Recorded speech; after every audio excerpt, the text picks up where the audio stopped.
Welcome to Family Therapy Podcast, and today I will act as the convener, being that our host is the convener, but he has a story that will really touch the lives of so many people, especially our young generation, the youth, and we just want to talk about so many issues, and one of them, actually the main one, being your life in the occult, where somebody you really loved really tried to engage you into the occult world.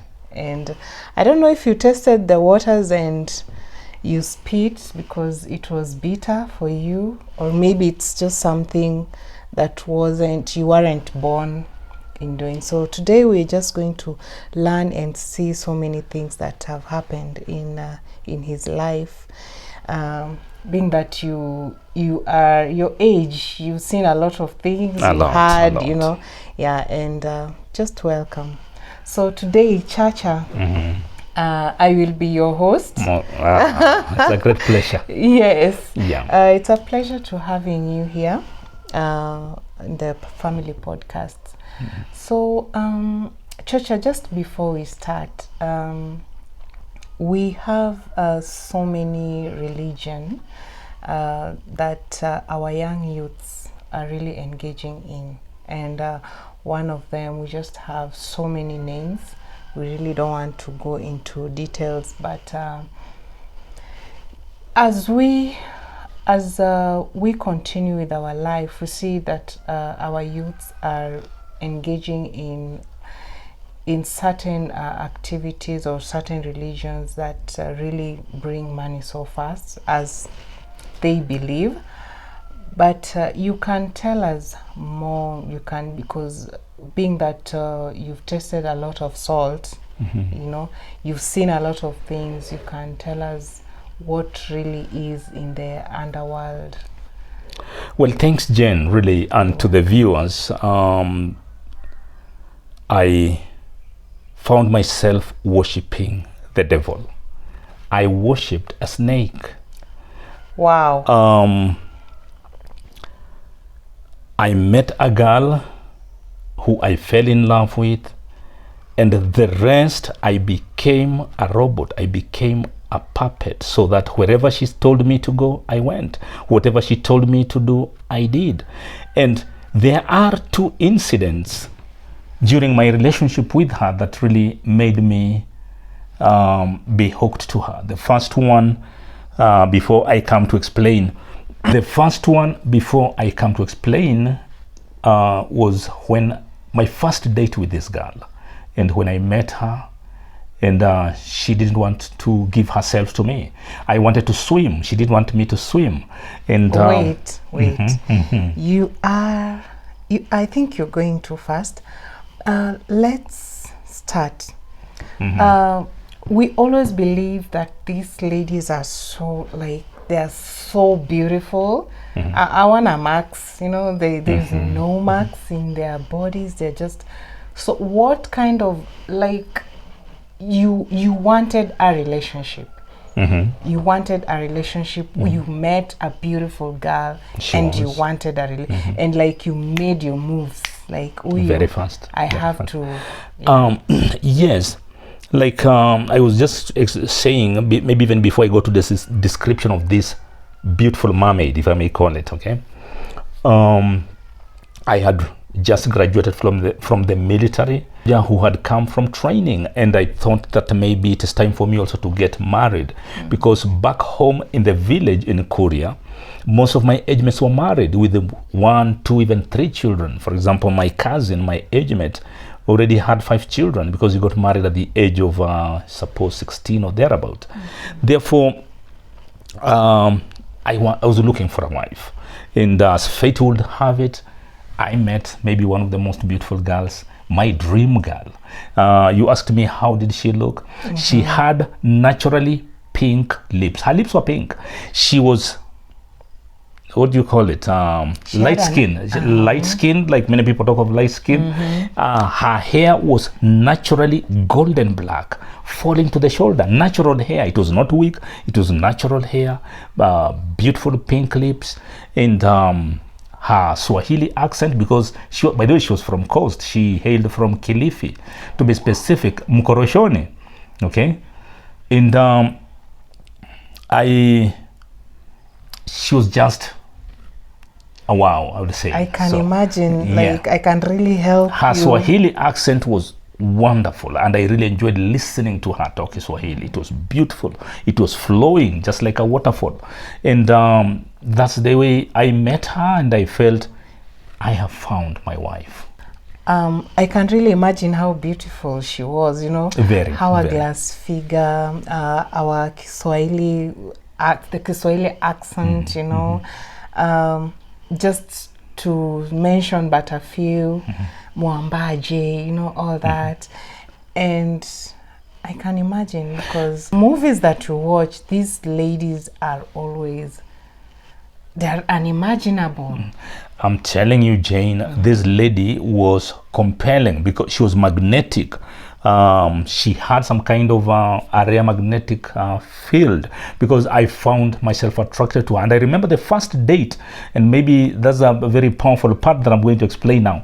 My first date with her, after I had entertained her, I mean, at that time, I lived in a tent. As young soldiers, we had just come from training. We didn't have a permanent place to stay because we were still being dispatched to colleges, to different units. So we were still being accommodated in tents. Therefore, I didn't have a house. I didn't have a room. And therefore, I had to look for a friend of mine who at the time worked with the Armed Forces Canteen Organization. That's AFCO. So I told him I have a lady friend that I want to entertain from his place. He allowed me, gave me the key, and gave me all the freedom, do whatever you want to do. I bought snacks, I bought some sodas, and we had just a wonderful time talking about us. And later on, after the entertainment session, I asked for what any young man would ask from a beautiful woman. I wanted to swim, and I felt like maybe we wanted to swim. Wait, you wanted to swim on the first date? Well, that wasn't really the first date, because we had talked 2 days before, and this was there for the third day we are meeting. Okay, so on this like third seriously day, I know, I can imagine. Remember also, I was very young. I was very young, and you're from the military. Exactly. For almost 7 months, no, not 7 months, for 8 months I had been in the wilderness. I had a dry spell, exactly. Yes. I like that. So I had been actually on a dry spell for a long time, and now here I meet the first catch from coming from the military. And in the process, I asked her for that aspect, and she said, no, I can't. I was like, how? My God doesn't want. To me, that sounded stupid. I mean, which God doesn't want? Which God doesn't allow? Really, yes, like, doesn't allow. It's your decision on earth. Then we will repent later. To me, it didn't really make sense, and it's like, then if you knew that you're not going to allow me swim, why did you take me to the mountain? Now you are letting me fall down with all that gravity and all that. You know, I felt bad. I felt angry. I got worked up. Then she saw that I was angry. She told me, okay, George, I'll give you what you want, but first of all, let me pray to my God. Well, I thought, at least I have won the war. So I didn't mind. Okay, fine, do it very fast. That's what I told her. And she got up from the bed where we were lying. Then she started praying in a very funny way, where she was clapping her hand. Then she would do this, clapping her hand, and do this. Like do this in front of to the wall, face, to the wall. No, doing to the wall now. Okay. And she would also be kind of thumping her feet on the floor. And you're just there watching? Well, to me, those didn't look, it looked like Mazinga Ombwe kind of. So it didn't mean anything. It was just some fun. And I was like, why did she finish up fast and calm weird, down? Right? Yes, because really the first enemy was overwhelming me. And immediately she finished praying, she undressed. Then she removed all her clothes. She was left with her petticoat on. She slid beside me, her body touching mine, and immediately my manhood went limp. it died. No matter what effort I tried to revive myself, no matter what how foreplay you tried, it all couldn't. that. Oh. Then she turned her face and looked at me and told me, George, do you see? My God is powerful. And she smiled. And there I was, totally confused. Where had all this voltage gone to? I suppose I had been fully charged. And now the battery was completely flat. Gone. Yeah.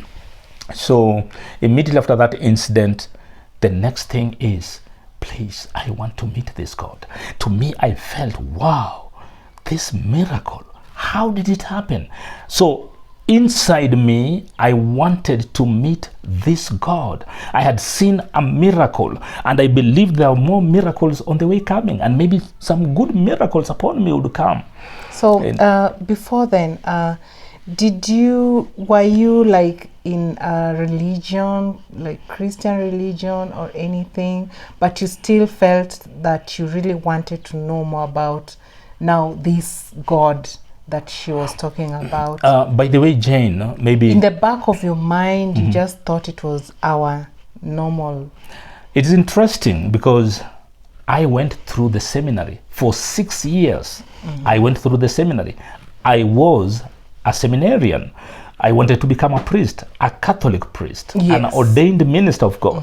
That means that I was very religious. I was godly. I knew a lot about God, but somehow But you knew more about the Catholic. I knew more about the Catholic, yes. I knew more about, but I knew Christianity. Catholic is still Christianity. I know, yes. And, sorry. In the midst of that, to me, it didn't sound, I saw like this is a God.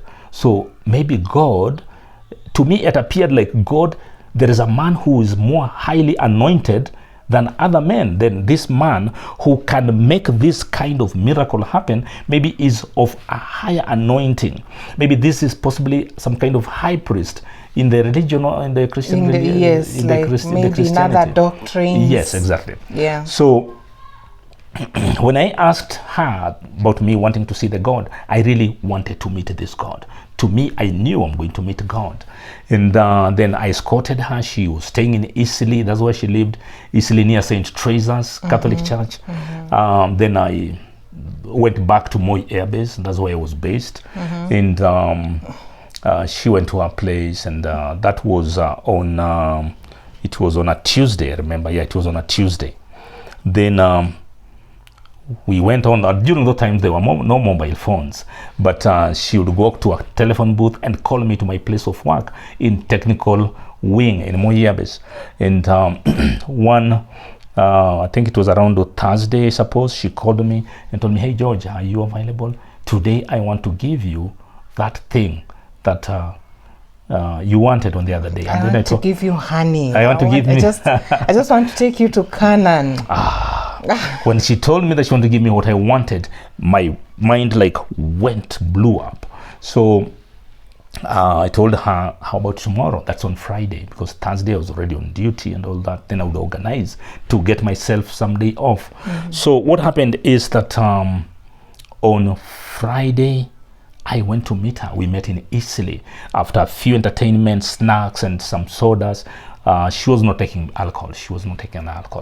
For me, I took some snacks. We ate some snacks, and I took a couple of beers, and we went to a guest house.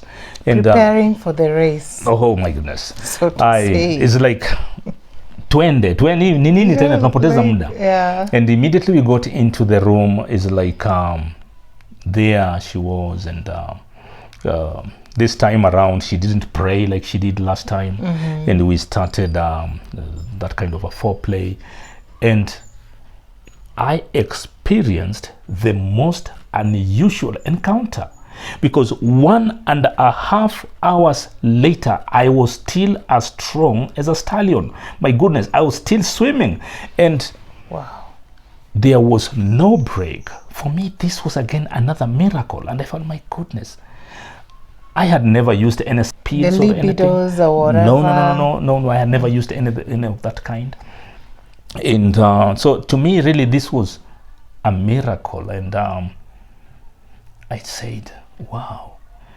I rolled out not because like I had expired. The battery was still fully The charged. battery was fully 100%. charged. So I rolled off basically because I was tired. I was tired physically. Mr. John And was I had still awake. Awake, fully awake. And therefore, that was on a Friday. And to me, I now got hooked onto the miracles. I now got hooked onto this church with this lady. So what did I say? I told her, on Sunday, please take me to your church. And she said yes. So the following Sunday, I prepared myself. I picked her from Eastleigh. What number was it? I think number 46. I don't know, no, not number 46, but the vehicle that headed to Ngumo. So we drove, or we boarded a bus to Ngumo. We alighted at Ngumo and entered Kibera slums. So we walked through the slums, jumping over some rivulet, some sewage, some dirt on the road towards where the church was. Way up, there was a valley we crossed, and we went up to somewhere where the church was.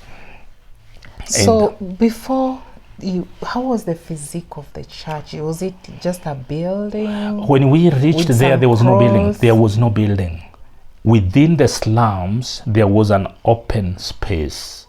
Okay. People were singing and dancing and beating drums. There were a lot of drums being played.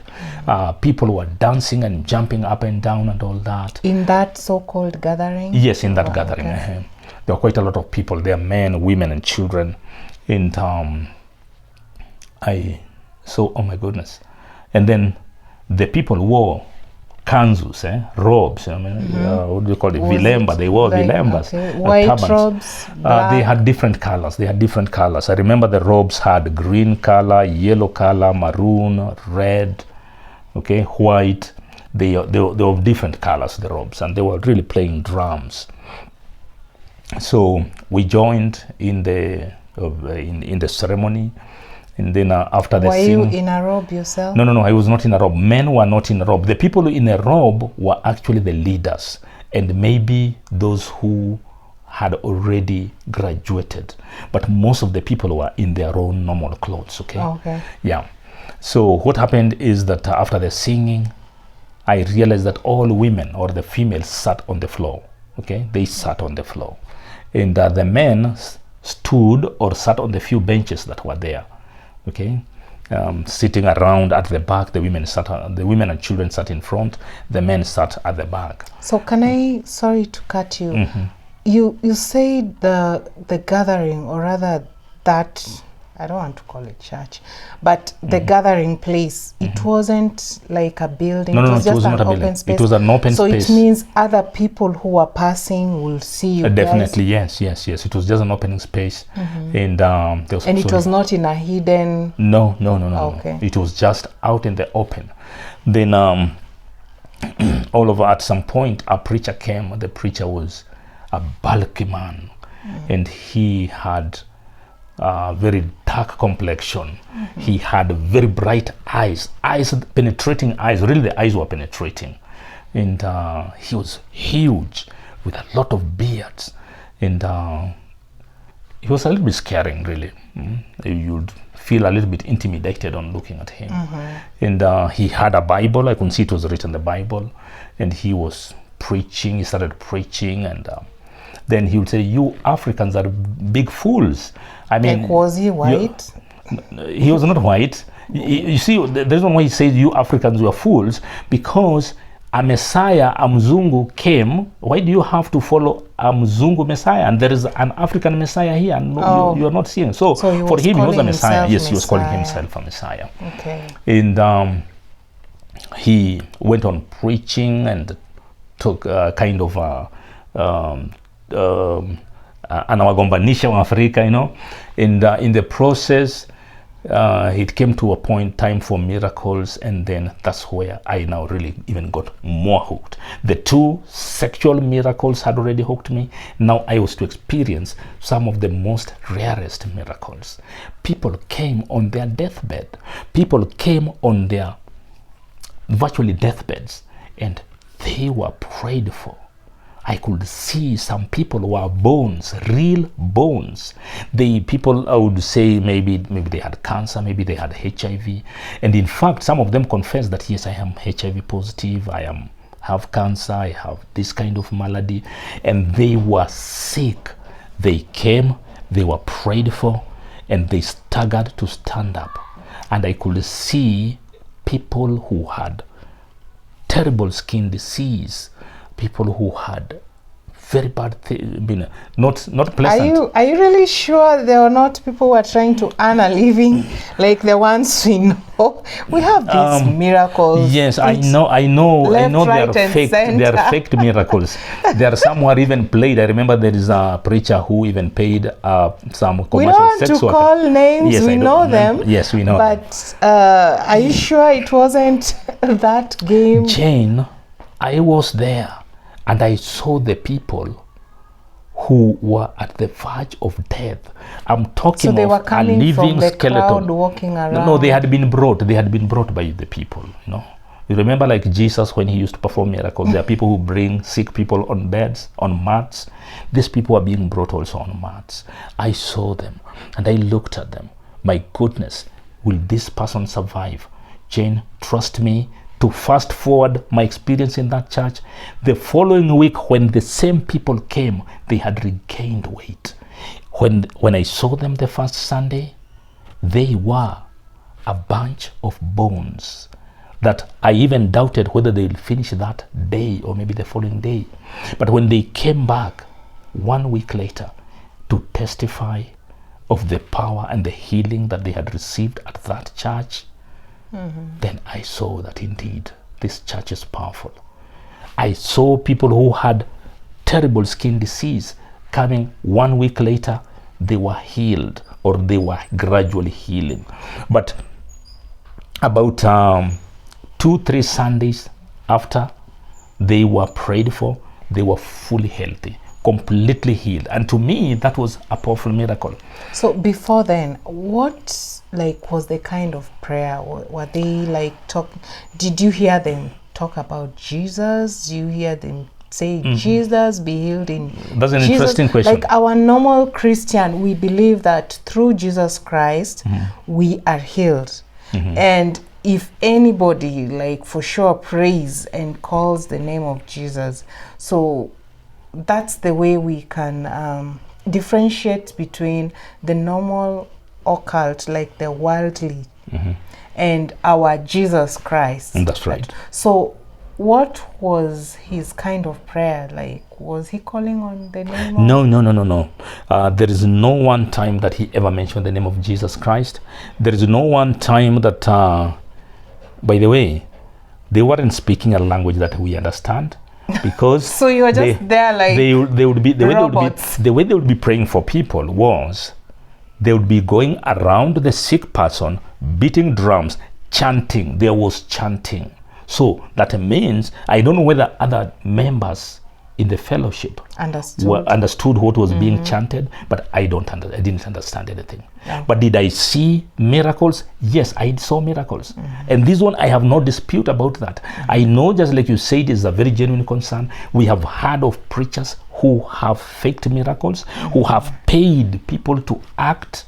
Yeah. But how do you pay somebody to act when you see its bones, and then 1 week later, this person you see has already some flesh is coming? Then the third week, the person is fully healed. Maybe it's the twin brother or something. I don't know. Come on. Now, as to whether miracles happened, for me, I know the viewers and maybe even you will still wonder, but I will be surprising you even more.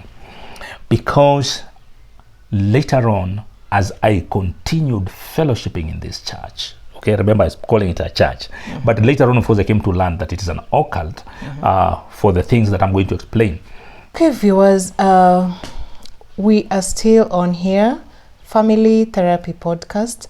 I just want to remind you to click that bell down there, like our page. You can as well follow us and write a comment. We are here to help young families, older families, and make a change. Yes. Thank you. I was explaining to the fact that the viewers may find it very difficult to believe. But for me, an ex-seminarian who went through the Catholic Church for 6 years, an altar boy, both junior altar boy, senior altar boy, and what I saw is very compelling. As I continued fellowshipping in this church, I realized that very senior people in the government are also members of that church. I met them there. I won't mention names. The preacher, when he came to learn that I serve in the Kenya Air Force, he liked me. He actually gave me some kind of preferential treatment. He would invite me after service to have a word with me, and he would tell me, George, you see, I know the Air Force. I'm a very close member of the Kenya Air Force. And I said, what? He told me, yes. Don't you have aircraft 415 aircraft? That's above the helicopters. A helicopter a helicopter serial number 415, 413.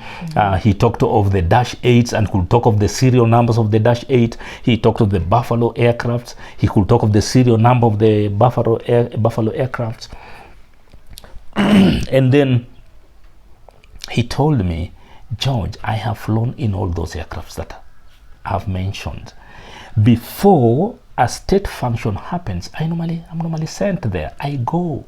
And he even went on to explain to me that doesn't the presidential aircraft have this and this? He described the inside of the presidential aircraft. What? The helicopter, the Dash 8, the Buffalo. He described it, Jane. He told me, I have been there many times, at the air movement where passengers board aircraft. Don't you have a green cafeteria there where they sell samosas, sausages, some mandazis and tea? And indeed it was. I know, I've been there. So to me it was like, it was like a familiar. Very. Then and you felt more attached. Yes, and because now he realized that I am working where he comes to board the aircraft to go on his state mission, kind of. Okay. Now maybe something to kind of draw you back. I want to back forward to the viewers and to you, Jane. One thing that I forgot to mention is this man could see you. When he looks at you like this, he will read your mind. What? He will tell you your past. He will even describe to you how your homestead looks like. Okay, the color of your gate. So he was like this future. What are they called? I don't know. They won't. Or what? Seers or people who see into. But he wasn't seeing into the past, into the future. He was seeing into the past, because he describes. He will even tell you, "Don't you have a brother who got lost somewhere in Mombasa? You have a sister." And indeed, it turns out to be true. How did I even get closer? I was really looking for miracles. Again, to the viewers, the Bible says that those who are the Lord's, miracles shall follow them. But to those who are of the world, they will follow miracles. I was following miracles. You were. The miracles weren't following me. Of course, they were fascinating, and you want to see more. But let me tell you, even the biggest miracle, another big miracle that happened to me while I worshipped in that church. Okay, one day, as I stood there, he looked at me, and he really looked at me, and the eyes were penetrating into me. And he told me, "Hey, young man," at that time, of course, I was a young man. Like he was seeing you. They were seeing something. He was seeing your heart. Oh. I'm seeing papers. I'm seeing 50,000. I'm not seeing 50,000. I'm seeing papers. What exactly am I seeing? No, I thought about it. Oh my God, 50,000 and papers. 50,000 coming, 50,000 not there. Then I had applied for a loan of 50,000 shillings from the Harambee Cooperative Circle, and for more than 6 months, maybe 8 months, I don't know, no communication. I hadn't been able to get this loan, and I felt like, now what do I do? When I had applied for this loan, it had not been fruitful. So then I realized the 50,000 is maybe the money that I had applied, and he told me yes. I said, yes, I applied for a loan, 50,000 shillings, and it has not been forthcoming for quite some time, quite a long time now. Several months, I think. I don't remember the exact number of months. Then he called me, come. I went to the front. I knelt down. They started praying to me, chanting and beating drums. Around Yes, you. around me, going around me together And with his at that lieutenants. moment, are you like praying for yourself? You know, when someone is praying for you, you also No. I speak wasn't some praying. words like God. Nothing please, like that, Jane. So you're just silent and I waiting was for silent that there. miracle? I was waiting for the miracle, and they were doing what they had to Oh. do. And he told me, George, by next week, by this week, you'll get your money. That was on Sunday. On Monday at 9 a.m., the paymaster from the accounts, Moi Airbase accounts office, calls me at my place of work. At that time, I was working in technical wing. I remember I was in Hangar 4, and I received a phone call from the pay office. They're telling me, hey, senior private church, at that time I was senior private, you have your check here from the Harambee Cooperative. What? I rushed there, and I was excited to see 50,000 shillings. I checked for 50,000 shillings. That was and quite a lot of money. A lot of money, because even my salary was so slim at that time. And, so wait, sorry to cut you short.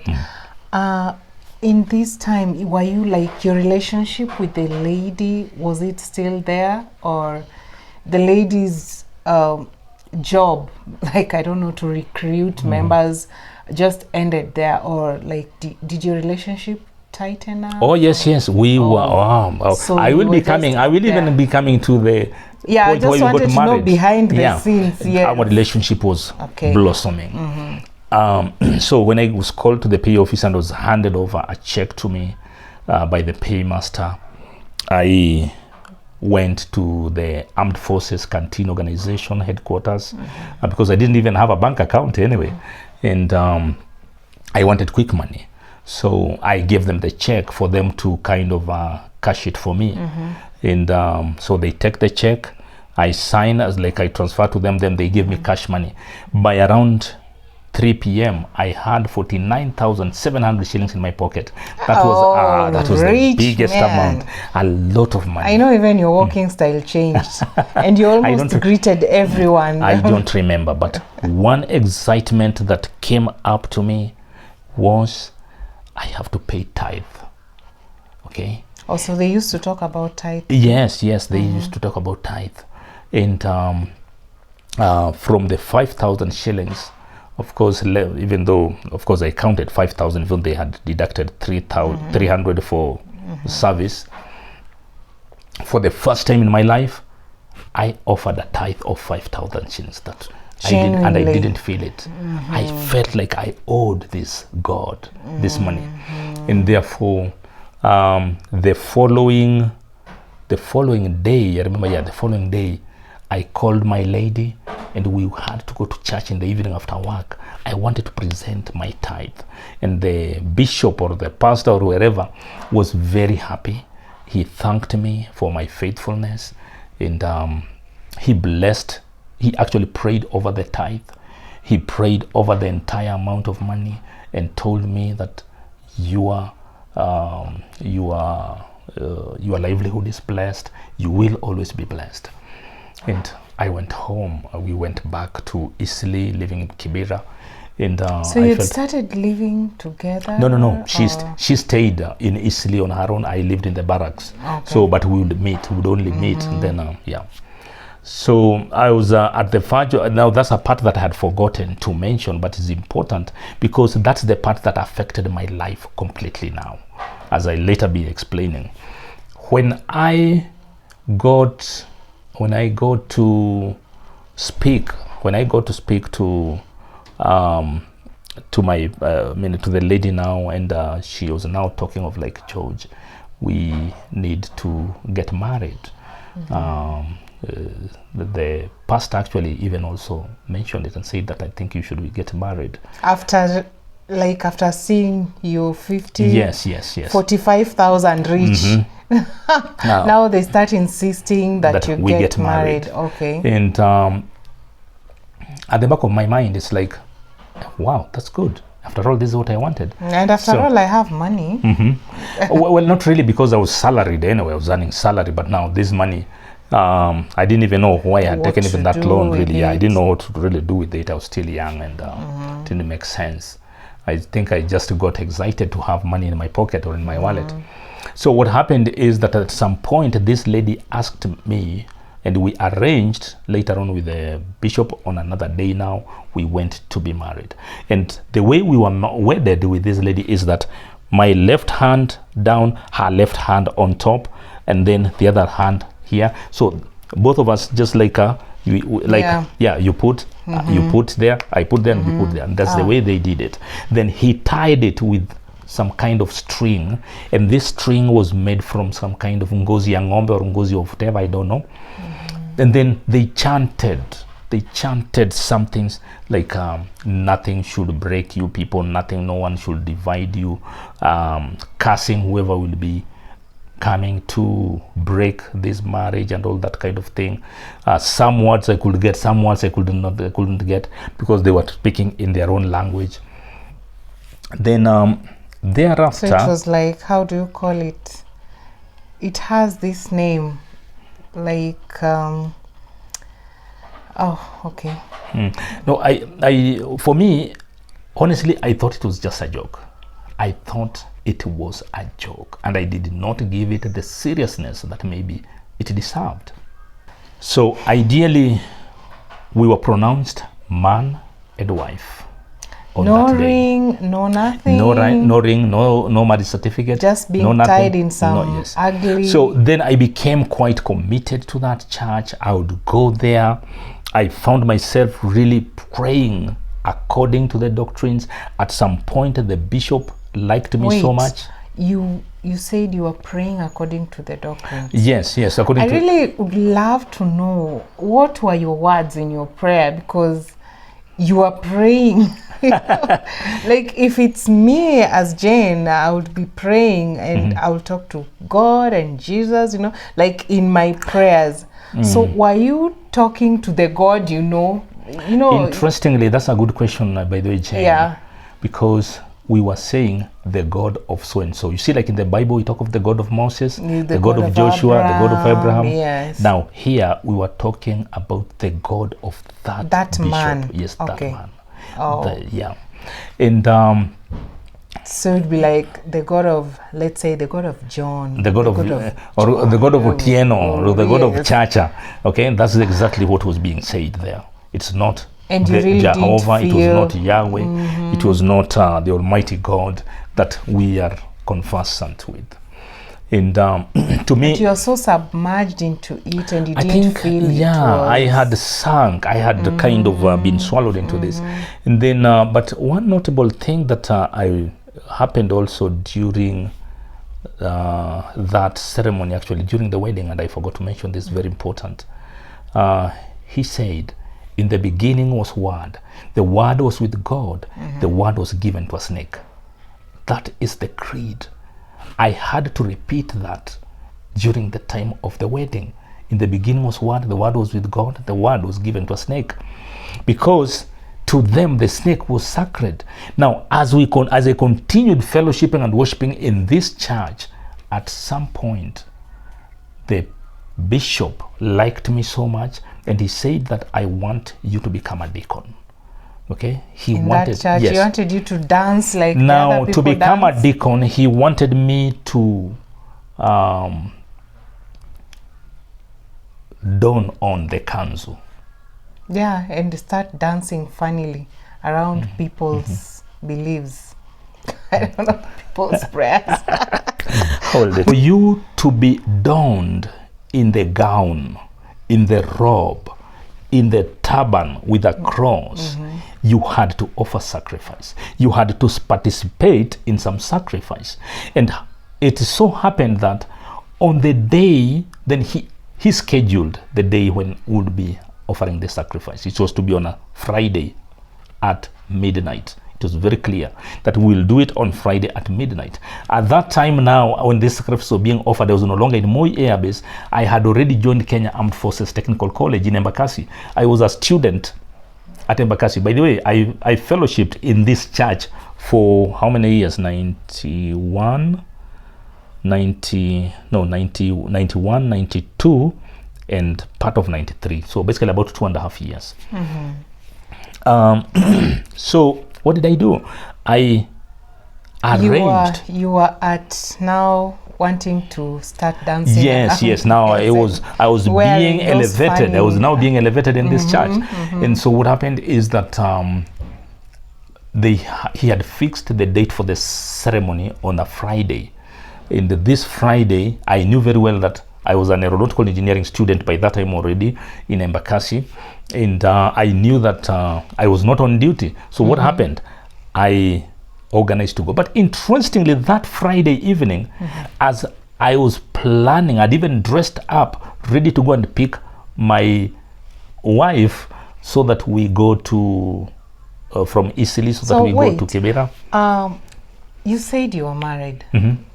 But why were you were you living separately? Yes, we were living separately. You see, I didn't, in the military, I don't know about now, but I think things have since changed. Yesteryears in the military, you got married, but there were no houses. Okay, yeah, so you had there were tiny houses. Yeah, very tiny houses, and you pick the neighbor. Exactly.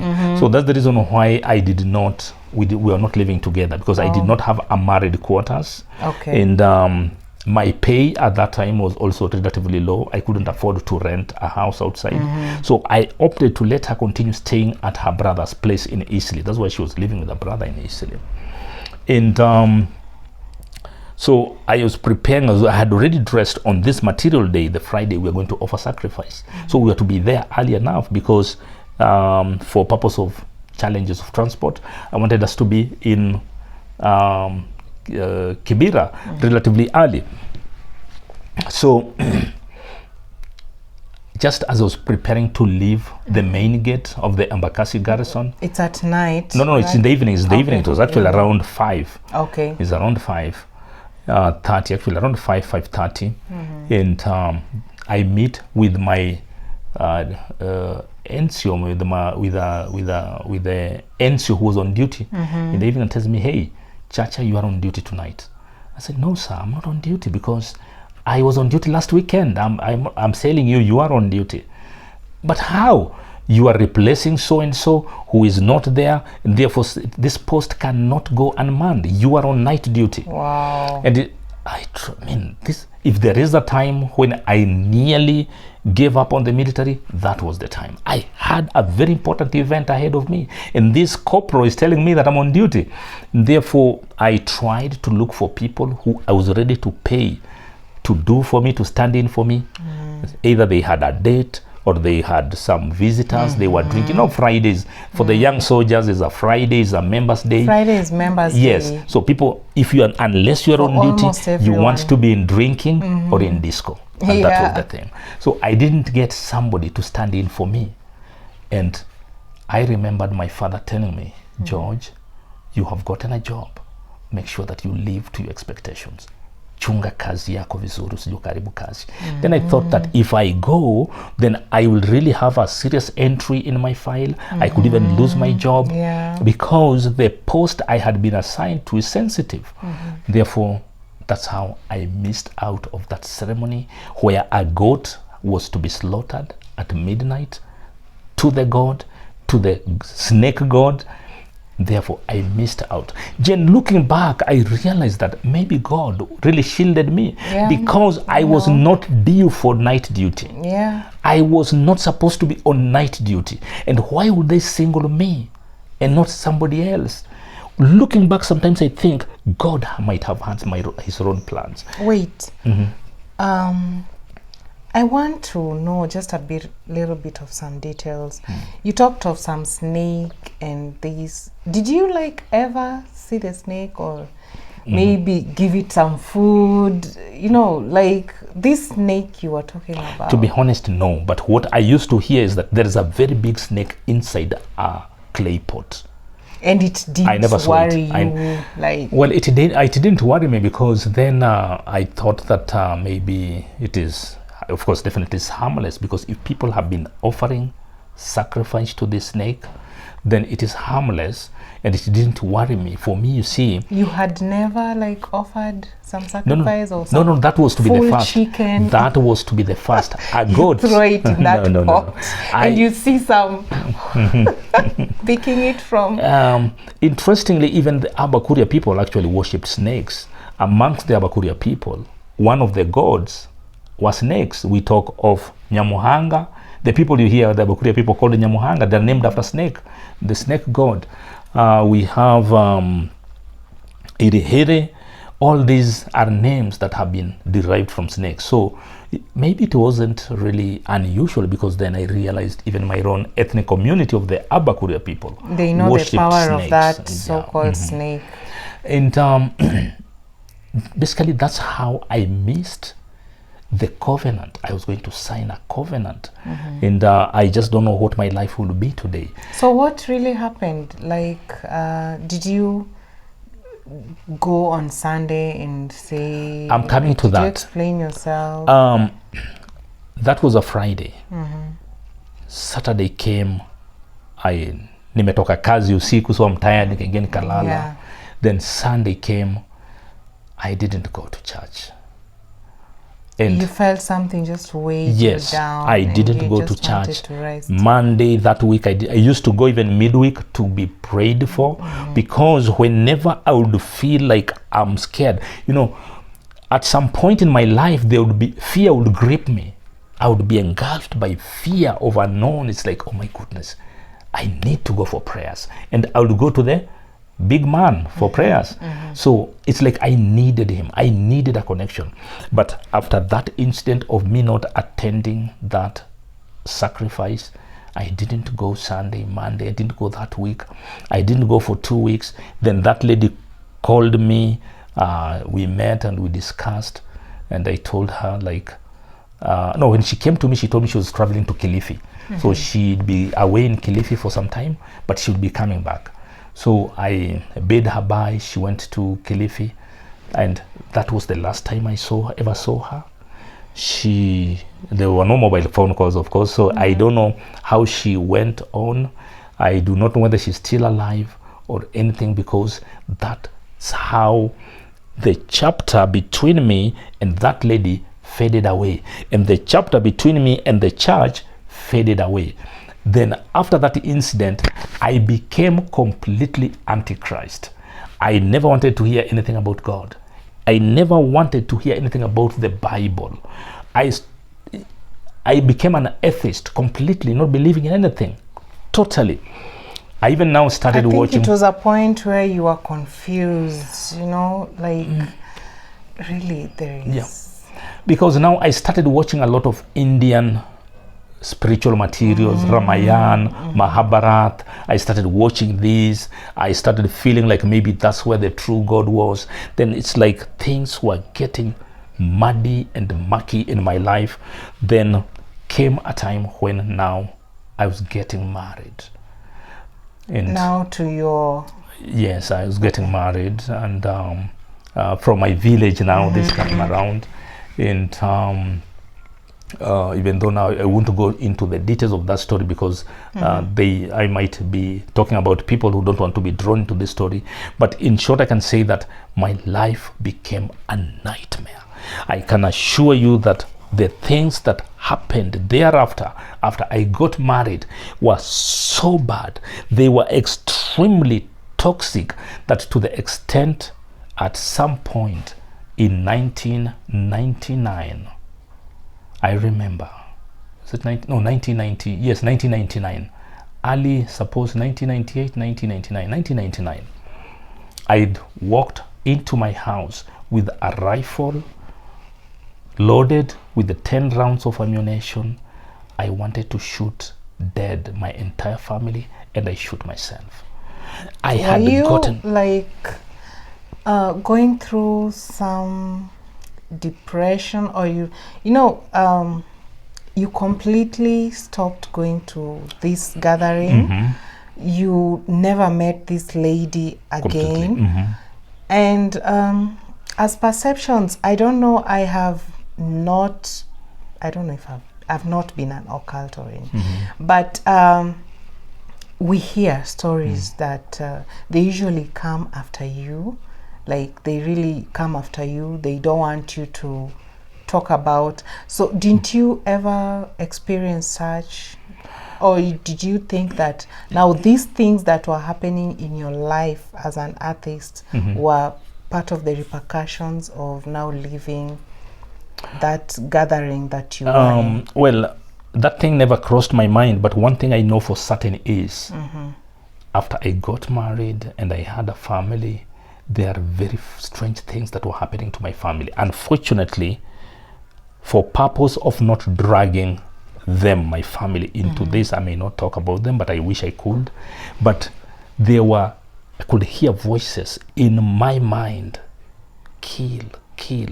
And I wish I could even share the perspective that my members of my family raised. Oh my goodness, it is heart-rendering. It is a harrowing story. So, but what happened is that I used to feel voices inside me speaking, kill, kill, kill, because I definitely felt like I was possessed by demons. For me, the things that I had no peace completely in my family, I had no peace in my place of work. It's like I didn't see. I mean, I felt like there was a certain fear inside me that I had never experienced. Then one day, when things had gotten so rough, I decided to go back to the church, the Catholic church that I had run away from. I went to the chaplain. I explained to him. I booked an appointment with him and I went. I explained to him and he told me, Father, I think I am in a deep spiritual crisis. I hate everyone, my family, myself, and I just feel like I should die. And I explained to him the details that had befallen my family, and I explained to him what I had gone through. I even explained to him about my involvement in the occult. You know what he told me? Oh, come on, George, those are just imagination. I think you are depressed, just like you said. You're depressed. Go and have a couple of beers, go to disco, have some dance, and it will be fine. So it's like I didn't get the help I wanted. I really love the way the cat just rub everything. I'm go saying have a this couple exactly, of beers. yes, just, this is exactly what the just priest told me. something that doesn't happen. So I thought that maybe it's because he's an African. Let me go to a white man. So I went to St. Teresa's Catholic Church. St. Teresa's Catholic Church was being pastored by a French priest. And he was busy there. And I had to wait for him close to 1 hour before he came. And when he came, he wouldn't allow me to enter into his house. He wouldn't take me to the church. Instead, we sat outside there. And then we talked. And as I talked, he was just constantly looking at his watch. It's like I was already boring him. It's like, when will this guy finish this boring story to finish? But I told him, Father, I am in a deep spiritual crisis. I explained to him my involvement in the church and explained to him how I've been feeling about my family. I explained to him even the point where I had reached wanting to shoot my family. He looked at me and said, George, I think what you need to do is just go out dancing, you guys. Go partying, take some holiday. Go partying, go dance, have some little bit of wine. This is what this priest told me. And he didn't even the idea of saying that, let's pray about it. Let's pray over it. There was no prayer whatsoever. There was nothing. Go for some dance, have some beer. And I looked at him and I just think, okay, thank you, Father. I really appreciate for your time. And I walked out. When I walked out of St. Teresa's Catholic Church, that was the end. That was the end of my relationship with the Catholic Church. I had grown up as a Catholic church, as a Catholic, and this is how I disconnected completely with the Catholic Church. That was, I think, okay. To cut your story short. Thank you. We continue watching our family podcast. I just want to remind you to click that ring. There's a bell down there. Click it, subscribe, comment, and follow, as we are going to talk about issues concerning a family and our youth of today. Thank you very much. We have really talked about it's really a heavy discussion, especially on matters religion and beliefs. And just fast forward to 2014, 2020, 2021, 2022, we've had so many occult, so many we call them preachers coming in as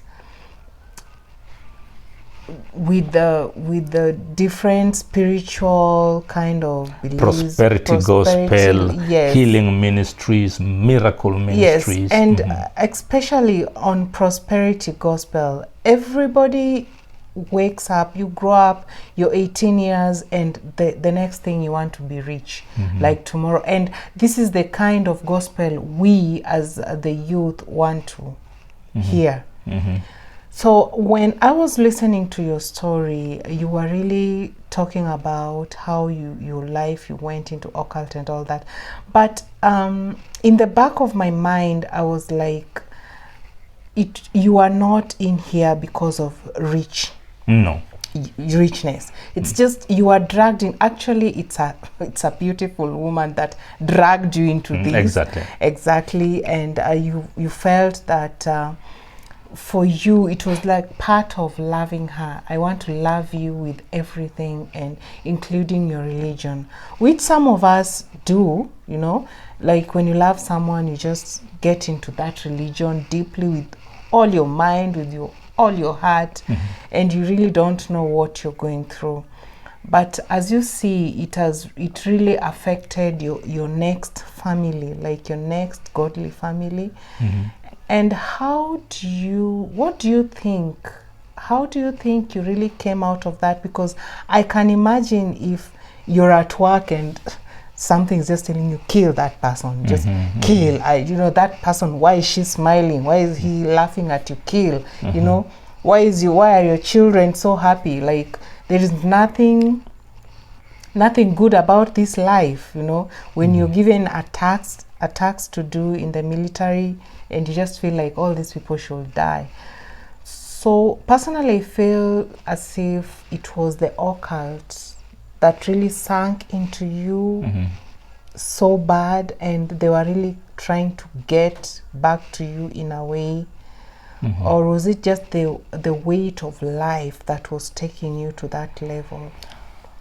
Well, Jane, I doubt it. It wasn't really the weight of life, because for one, as at that time when I was feeling like I wanted to use the rifle wrongly, I was living in a military house. I had already been given a married quarters. I lived there with my family. And what I would say is, and I would say that I had very serious financial constraint, because we had enough to eat. I had just enough to really lead a modest life. But there was no peace completely in my mind. There was no peace in my family. And what I would say is, the spirits, there were spirits. I was fighting against invisible forces in my life, and they were tormenting me. They were hitting me. You asked me, how did I get out? You see, after I left St. Teresa's, I remember it was around Thursday or Friday. It was on a Thursday or Friday. Then I decided that I'm going. During my school day, I used to hear of a certain Pastor Mbandu. Pastor Mbandu used to fellowship, or rather to minister, in Nairobi Pentecostal Church Valley Road, NPC Valley Road, long time ago when I was in school. And they used to say that Pastor Mbandu was an exorcist. He used to exorcise demons from people. For me, for sure, I felt I had demons. Really there were demons. I needed to be exorcised. So I remember the following Saturday, I caught a bus number 46 from Madare to Valley Road. And on reaching there, it was on a Saturday. There were a lot of people in the compound. And I had never been to NPC Valley Road. And there were a lot of people there. And I felt like there's a ceremony. So I looked for somebody who could guide me to seeing the person I want. And I saw a smartly dressed gentleman dressed in a blue suit. I almost thought you were saying a lady. No, I was no. again. He's just a smartly dressed, good-looking man, and I walked up to him and I greeted him. He greeted me. I introduced myself, and then he told me, "Now I'm sorry. Today we have a function. As you can see, this is a function. Therefore, it will be very difficult for us to attend to you on your spirit." Because I told him I have a deep spiritual crisis in me. And he was very kind, very accommodating.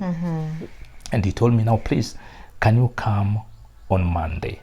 Because then on Monday, there would be people here to minister to you." And I was later to learn that the gentleman that I talked to on my very first visit at NPC Valley Road, which nowadays is called Sita Ministries Valley Road, was actually the bishop of the church, Bishop Boniface Adoyo. I was later to learn that he was actually to become my bishop later on. And so the Monday came, I went to the church office. In the morning, early in the morning, I was there. Actually, I told my superior that I have a very urgent matter to attend to. I'm sorry, sir, I will not be coming to work. And at the office, I was handed over to Pastor Ken Kiminywe, who also later on became a bishop of the church. And Pastor Ken handed me over to a very young man who was Pastor Martin Simio.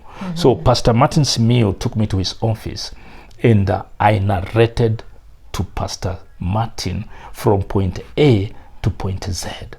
Pastor Martin Simio cried. He wept. He cried tears. And he told me, "My brother, you have been waging spiritual war.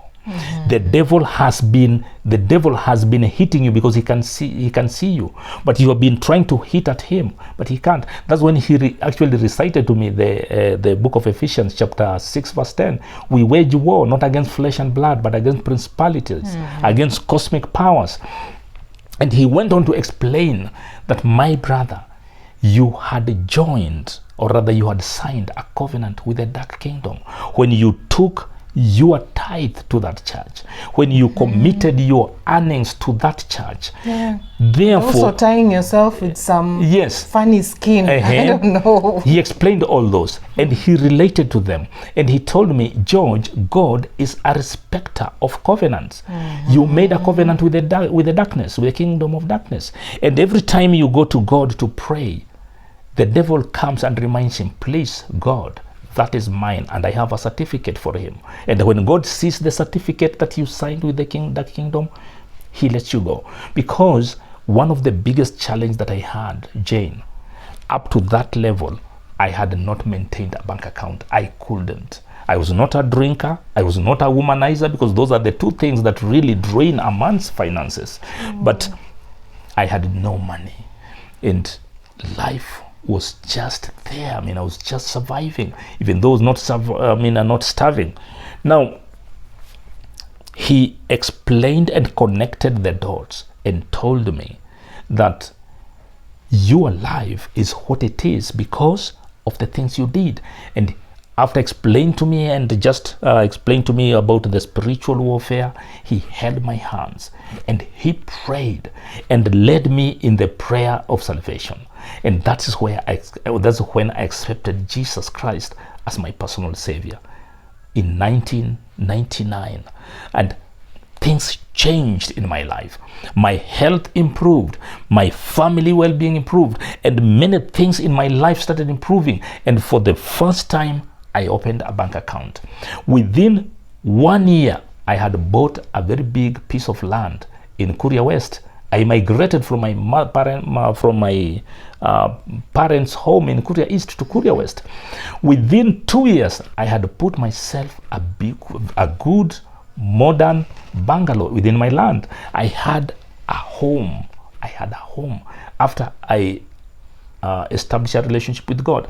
And I normally say that you may never explain who God is until you have experienced who the devil is. For me, when somebody talks about the saving power of God, I can relate with the tormenting power of the devil, because between 1993 and 1998, that was the worst moment in my life, when the devil virtually tossed me left, right, and center, and my life was a living hell because I had abandoned the religion where I had kind of broken the agreement, the covenant.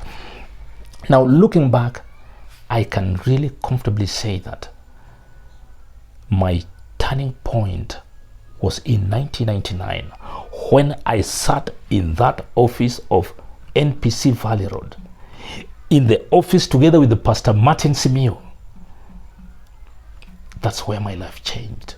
I saw life positively, and things started becoming clearer and better in my life.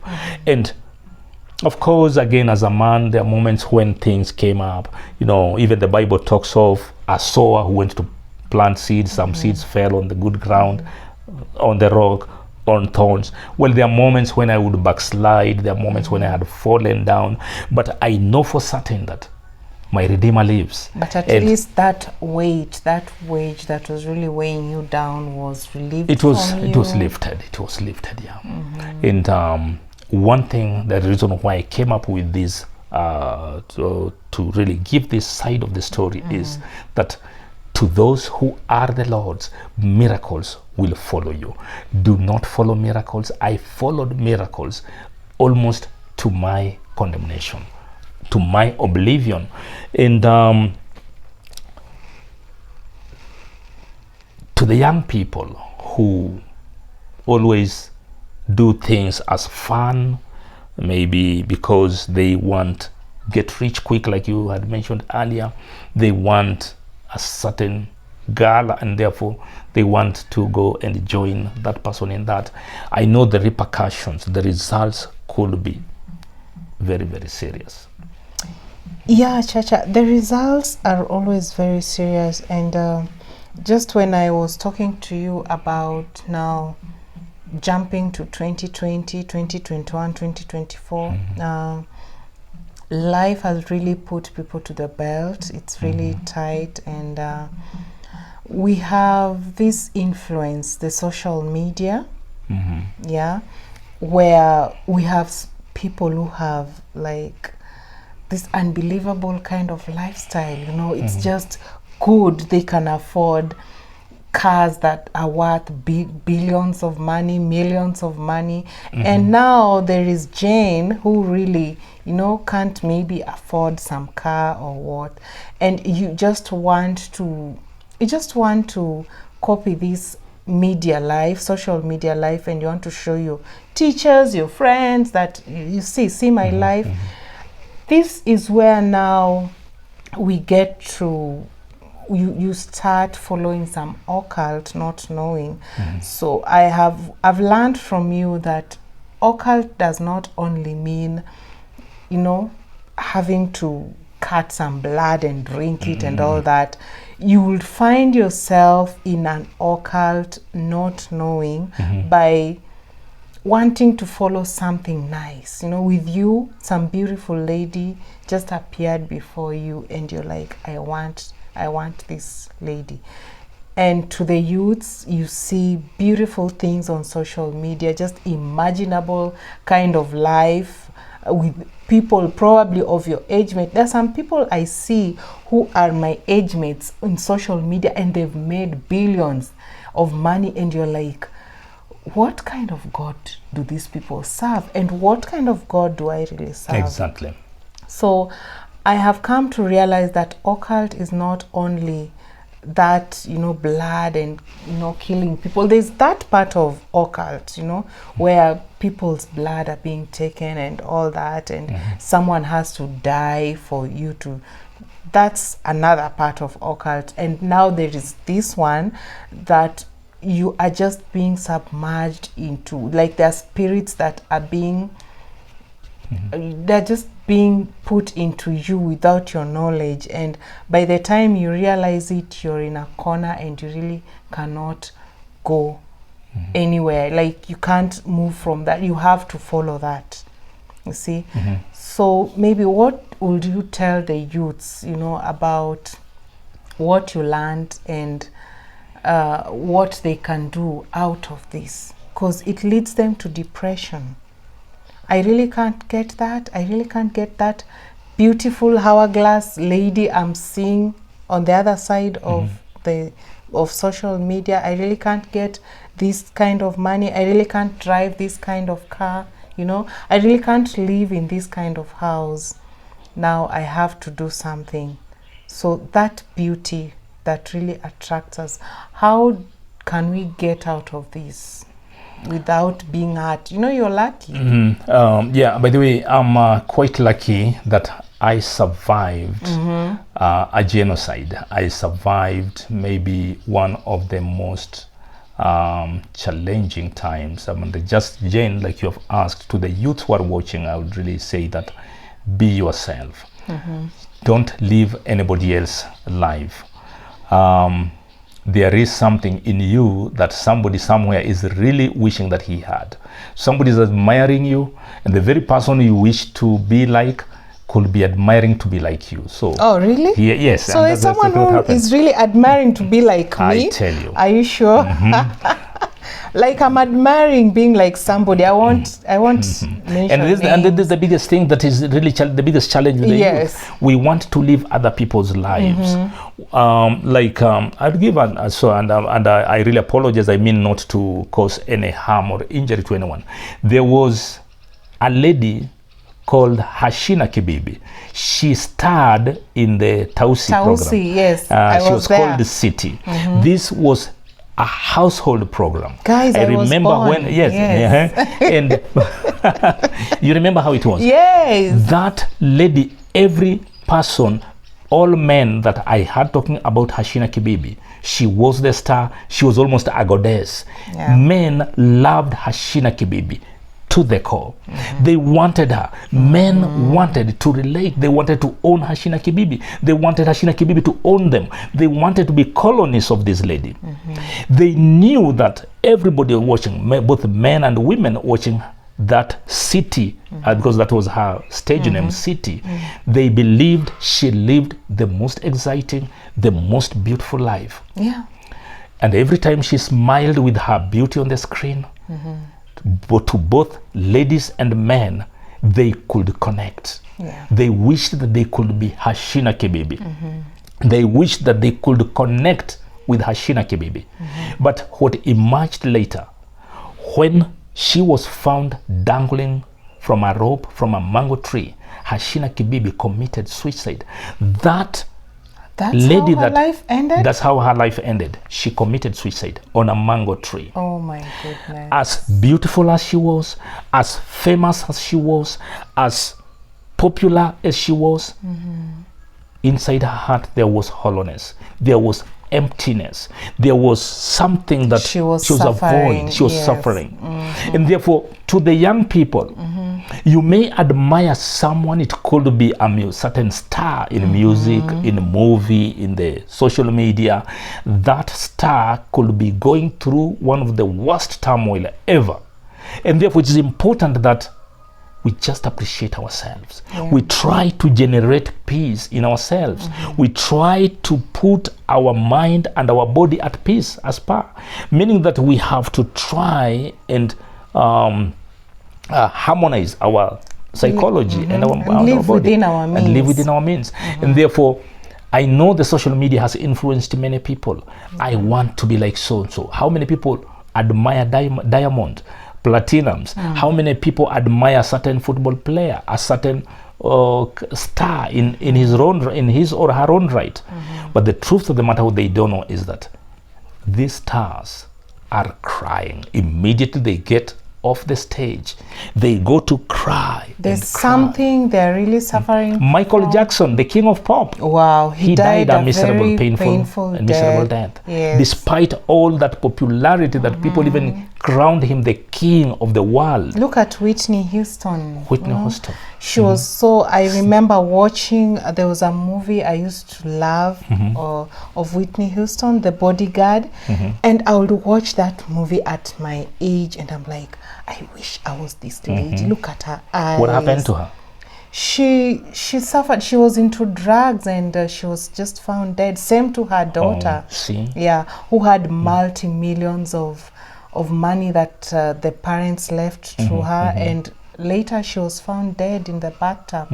So these are just just a little of the people that we are talking about, but there's so many people out there. Jane, who are really Jane, I think it's very important that for the young people, the idea of Christianity and the Bible might look primitive, might look like outdated, or rather old-fashioned, yet that is the only escape route. That is the only door that is open to give you the permanent identity that you crave for. And I'm really urging young people to seriously consider the Word of God. Yeah, and you know, there is something about the Bible.